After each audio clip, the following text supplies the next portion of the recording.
Alright guys, back on the bench we have that Cobra 29 night watch that was having that modulation issue, which was fixed in the last video. But the customer wants to do some more work, including changing out the incandescent bulb to a green LED. So we're going to be doing that. In the last video you saw me wrapping up the potentiometer for the dimmer properly, but I think what I'm going to go do now is, like I stated in another video, I think I'm just going to go ahead and eliminate these and just give the brightness the full 13.8 volts. I don't think there's a reason to keep this in here. It's just bulky, and like I stated before in the other video, it's handy to have the dim if the night watch actually worked, but there's no way ever that there's going to be a fix for this. So I'll go ahead and just take that off, and we're going to go ahead and do a final upgrade. We're going to put in a HG 1969 final in this.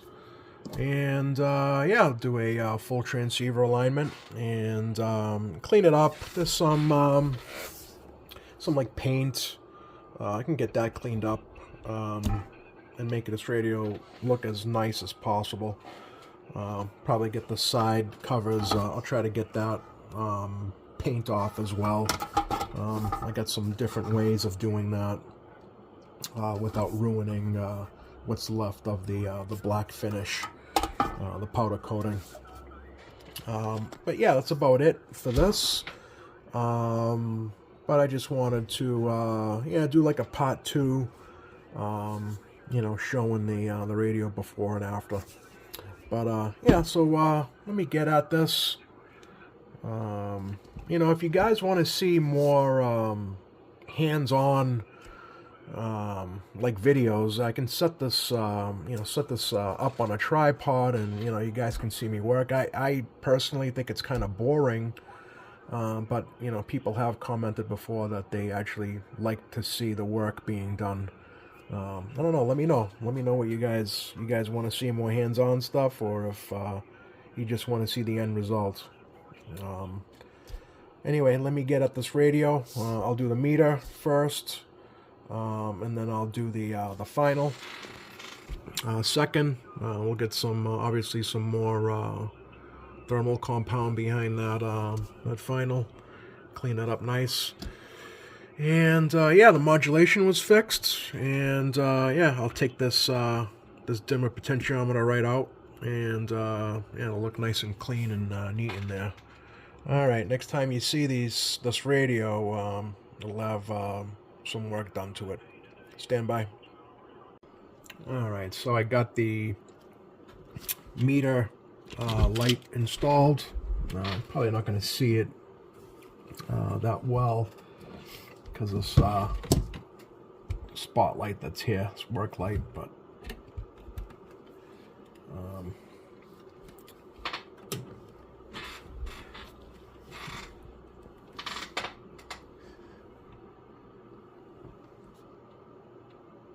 there you go. It matches in person. It matches the display, the channel display better than it's showing up on camera. On camera, it's a little bit greener, but in person, it's pretty spot on. I think it just has something to do with maybe the lens or whatever, maybe filtering that specific shade, but it matches pretty close. And I got the final out. Let me shut that off, turn this light back on. Got the final out here.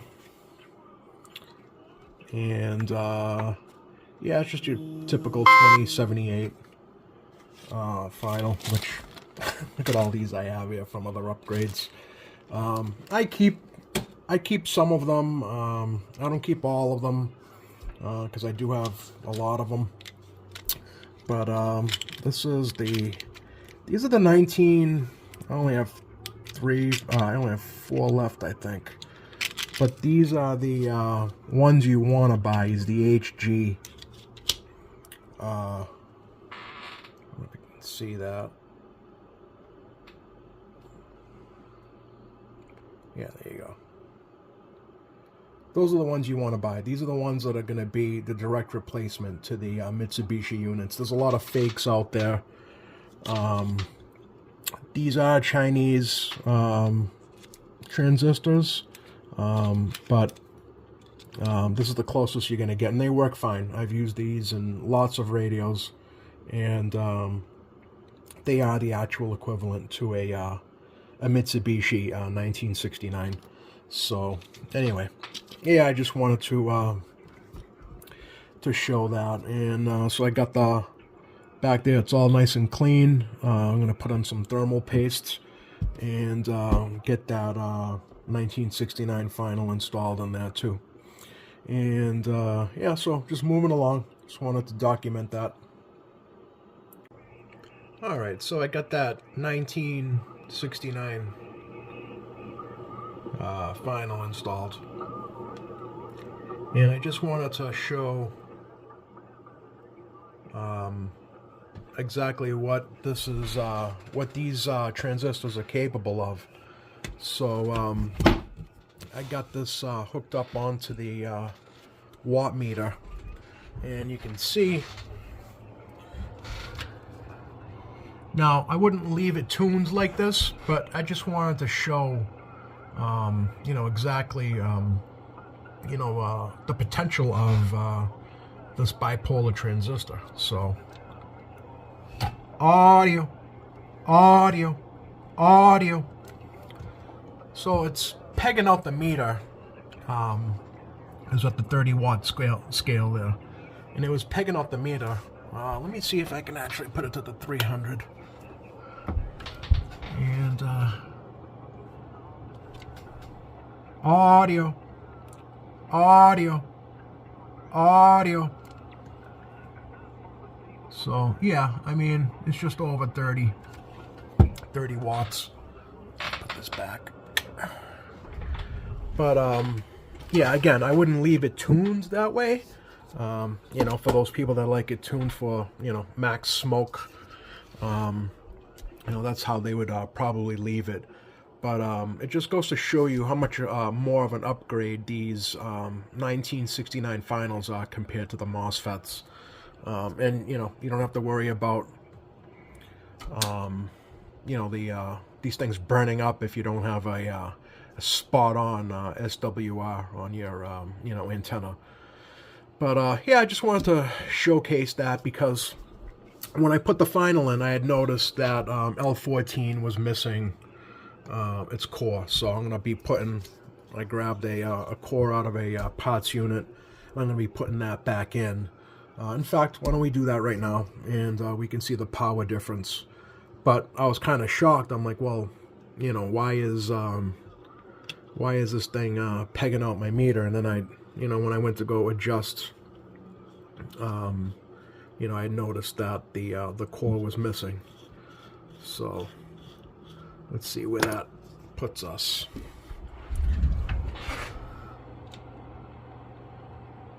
Yeah, a little low. Let me bring that back up.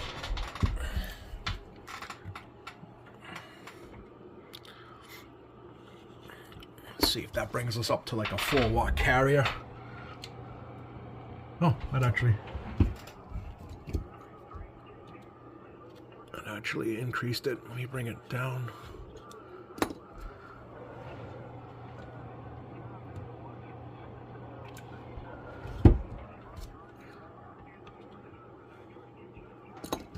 Sorry, doing this one-handed kind of a little bit more.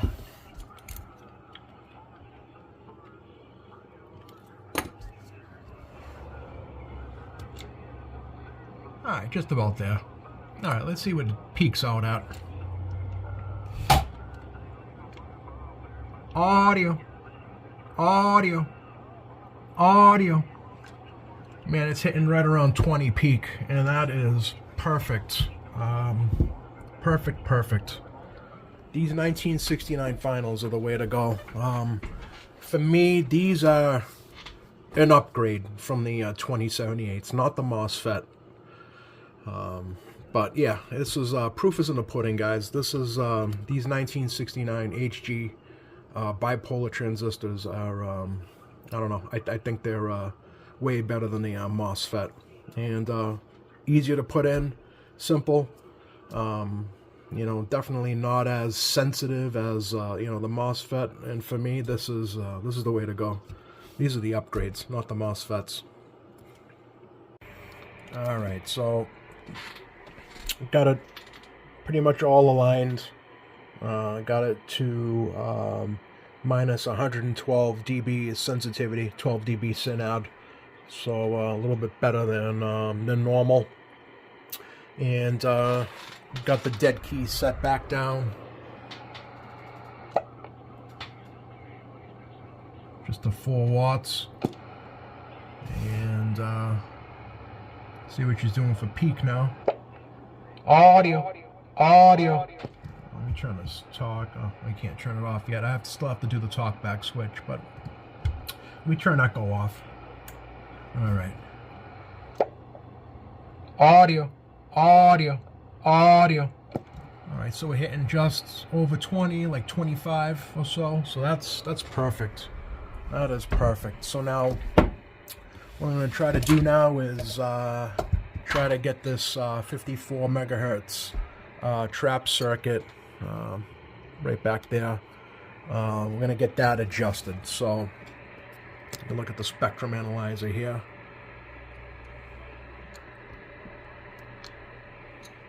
I'm going to key up. And so now the thing to do would be to try to shrink this down as much as possible. And that's how you adjust that 54 megahertz trap. And yeah, so just adjust that. This is pretty easy to do. If you don't have a spectrum analyzer at home, don't even touch this. So let's get this as far down as possible.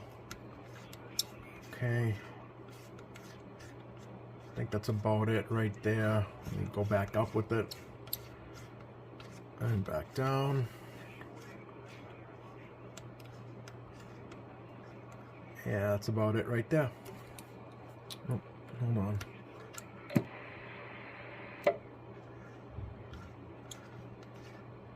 Yeah, that's it right there.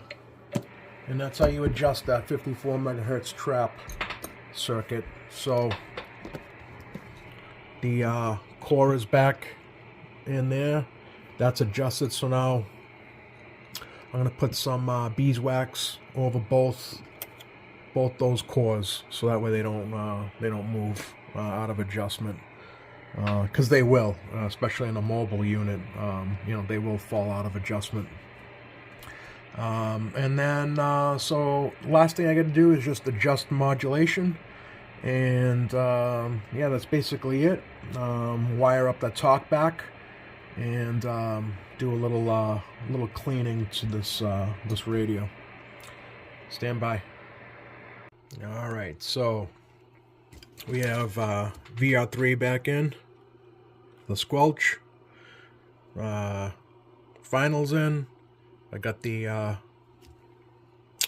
beeswax with the to lock those cores in. You can see I removed the potentiometer, the old demo potentiometer. So now the display is at full 100%.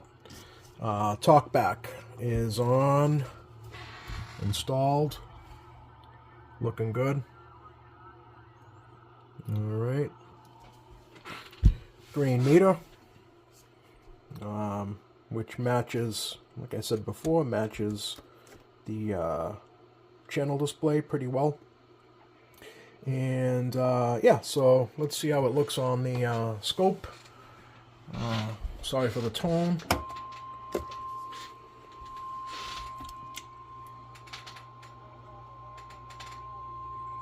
It's looking pretty damn good. Say right around 100% modulation. Yeah, looking good. And so the only thing that's left now is to just clean it up a little bit, make it a little bit more presentable, and that's basically it. So let me get that done, and yeah, we'll see how it sounds on the monitor radio here, kind of like we did with the other one. All right, stand by, guys. All right, well, I had this radio all back together, and like I normally do, I just kind of go through like a complete kind of like stress test, if you will, just to make sure that, everything is in working order. I usually keep it on the bench, do some tests, about 10, 15 minutes or so, whatever. And I noticed back on the scope, I was getting some weird, almost, I guess, like distortion in the modulation. So when I put it on the scope, I noticed that, I'd have moments of 100% modulation and then moments of overmodulation. And it would come and go, come and go, come and go. So I'm like, all right, well, something is, definitely wrong here. So I went back, and I didn't notice this the first time around because modulation, for some reason, was okay. But if you look right here, C73 is gone. So I didn't notice that the first time around. But, good thing I had, tested this thing out again and put it on the scope. So this is your typical, what they call super tune or whatever, mod, and that disables that whole circuit. So C73 is a 1 microfarad 50 volt cap. I know that already, but you can look here, C73. 1 microfarad 50 volt. So we're going to be putting that back in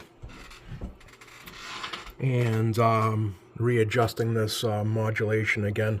But it was completely torn out. I don't understand why it's done, why somebody did it this way, but they tore out the trace that connects one leg of that to the capacitor. So anyway, we'll get that fixed, and we'll get this modulation back in working order, and we'll put this back on the scope, and just to make sure that our fix is correct. But yeah, that's just your typical super tune, as they say, typical trucker thing to do. But anyway, let me get that fixed and get this modulation adjusted again, and we'll take it from there. Stand by. All right, so I got the 1 microfarad 50 volt capacitor installed. So now on the back side, the proper way to do this would have been to cut some copper foil and fix that properly, but it's so time consuming, and the amount of money that you're going to spend to fix it on a Cobra night watch, it's just not, it doesn't make sense to spend that extra money it would take. And this repair is, I would say, almost as good. So the two legs are bent over together and soldered. I wouldn't want to do this to the whole radio, or, if it were a more collectible radio. But I think this repair is okay for this particular time and for this particular radio. So let's get this on a scope and see how it's actually, let me try to put you guys on a tripod here, because I need two hands to do this. And you can look at the scope while I adjust this modulation. Stand by. Alright, so get this mic. Put a tone.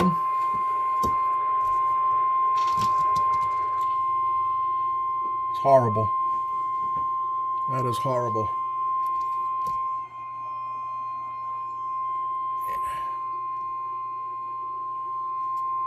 All right.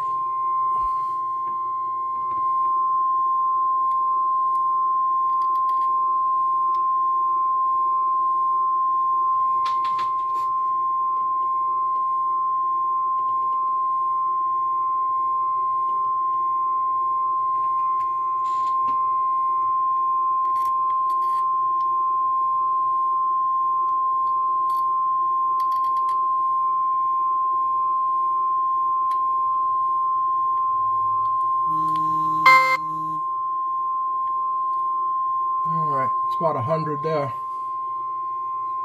So, circuit's working now. And now this radio is going to sound really... Let me shut that off. This radio is going to sound a lot better than what it has been. Yeah, when I was putting it through the monitor radio, it just sounded like crap. And then it would sound good, and then sound like crap. So, I don't know what was going on, but, you know, it shouldn't have showed, you know, 100% modulation with that, you know, capacitor out of circuit, but for some reason it was showing. But it's fixed now. It happens sometimes, you know. It, you know, you try to fix as much as you can, but sometimes, you know, when you're, you know, you're going through stuff, you kind of miss things. That's why it's good to go back and kind of, you know, check and recheck some of the stuff. You know, you definitely don't want to send this radio back to the customer the way it was. So that's why I do what I do. I just, after I'm done, you know, doing whatever work needs to be done, you know, I just go back and just recheck everything, you know, 2-3 times before I send something back in the mail and it's, you know, just completely, you know, messed up. So, all right, let's let me get this radio finally back together, and yeah, we'll see how she sounds on the monitor radio. All right, stand by. All right, it's all back together. I think looking great. If you'll remember, there was paint all over the side. There was paint, I think, up in this corner here and on the channel selector dial. Got it as clean as possible.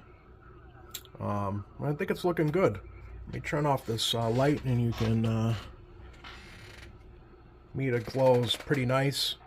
Just enough you can actually read the numbers if you needed to. So it's looking good. Overall, it's a good looking radio. Good user quality, as I say. Yeah, it's not perfect, but you know what? At the end of the day, it might just be a night watch, but you know, this thing's been given new life. And yeah, customer bought it, you know, for little to no money, you know, pretty cheap. Don't know how much, but you know, put a little bit of money into it, and now you got a good working radio. So see how it sounds. Let's try to find a nice open channel. The Texas sounded real good, my friend. 128-179, back to you.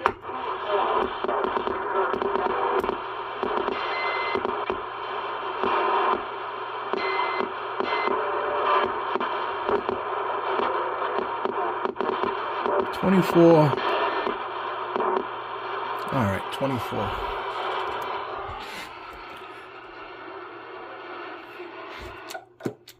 All right. Go figure. All right, anyway. See how it sounds. Radio check, check, check. Check, check. Check. 1, 2, 3, 4. 1, 2, 3, 4. 1, 2, 3, 4. 1, 2, 3, 4. How's that sound? Sounding really good. Try to get this echo dialed in. Check, check, check. Check. 1, 2, 3, 4. 1, 2, 3, 4. Check, check, check. 1, 2, 3, 4.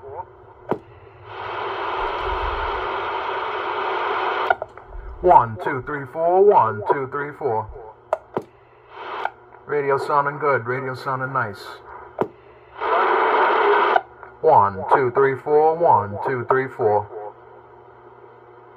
Yeah, sounds good. That's where I like the echo, right around there. Of course, the customer can change it to his liking. That's about it right there. It's a good sounding radio, I think. Test, test, test. 1, 2, 3, 4. 1, 2, 3, 4.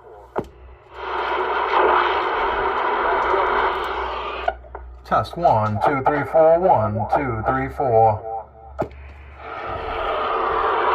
That is a good sounding radio right there. Not bad for an old Cobra 29 night watch.